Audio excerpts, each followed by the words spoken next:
خداوندا قسم بر اخترانت، به حق و حرمت پیغمبرانت،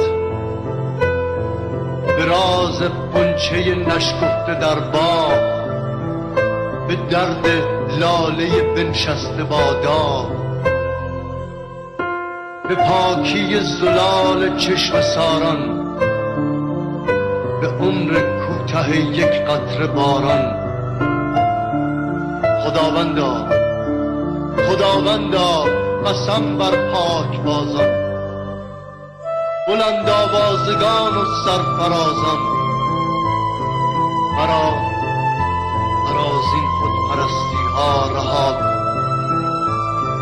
چنان اندیشه‌ای بر من عطا کن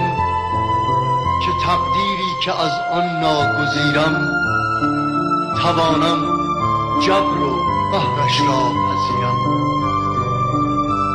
و یا عزمی چنان پیگیر بخشم که ناتقدیر را تغییر